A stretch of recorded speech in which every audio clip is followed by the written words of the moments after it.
देश में हाल ही में हुए नीट और अन्य प्रतियोगी परीक्षाओं के पेपर लीक मामले तथा शिक्षा प्रणाली में फैली धांधली के खिलाफ आवाज उठा रहे प्रसिद्ध शिक्षाविद और सामाजिक कार्यकर्ता सोनम वांगचुक की भूख हड़ताल को लेकर एक बेहद बड़ा और घटनाक्रम सामने आया है।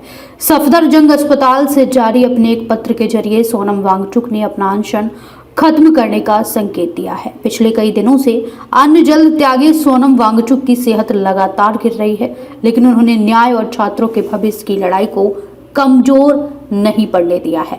सोनम वांगचुक ने सरकार के सामने बेहद स्पष्ट शब्दों में 3 शर्तें रखी हैं और कहा है कि इनमें से किसी भी एक शर्त के पूरा होने पर वे अपना अनशन तुरंत समाप्त कर देंगे। पहली शर्त, केंद्र सरकार के शिक्षा मंत्री और प्रमुख अधिकारी देश भर के करोड़ों छात्रों और अभिभावकों के सामने आकर हाल ही में हुए पेपर लीक और परीक्षा प्रणाली की विफलताओं की नैतिक जिम्मेदारी स्वीकार करें और इस पर खुलकर बात करें। विपक्षी दल के नेता या कोई भी मजबूत राजनीतिक नेतृत्व मानसून सत्र के दौरान संसद में पेपर लीक और शिक्षा घोटालों के इस मुद्दे को प्रमुखता से उठाएं और संसद के भीतर इस पर विस्तृत चर्चा कराने का भरोसा दें।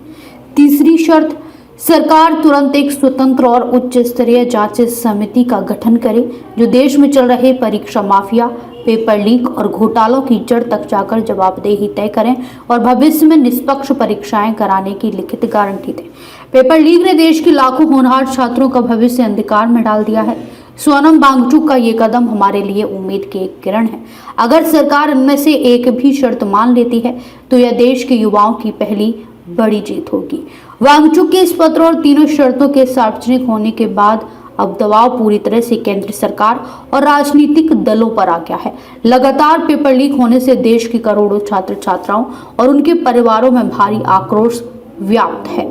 वांगचुक ने इन 3 शर्तों के माध्यम से सरकार को एक सम्मानजनक समाधान निकालने का मौका दिया है, जिससे न केवल उनका अनशन समाप्त हो सकेगा बल्कि देश के छात्रों को भी एक पारदर्शी और निष्पक्ष परीक्षा प्रणाली का भरोसा मिल सकेगा। अस्पताल में डॉक्टरों की टीम वांगचुक के स्वास्थ्य पर लगातार नजर बनाए हुए है। उनके समर्थकों का कहना है कि उन्होंने देश के युवाओं की आवाज को संसद की चौखट तक पहुंचा दिया है। अब सभी की निगाहें इस बात पर टिकी हैं कि क्या सरकार या संसद का कोई प्रतिनिधि इन शर्तों पर आगे आकर कोई ठोस कदम उठाता है। सोनम वांगचुक ने अपनी 3 शर्तों के जरिए गेंद पूरी तरह से सरकार और देश के शीर्ष नेतृत्व के पाले में डाल दी है।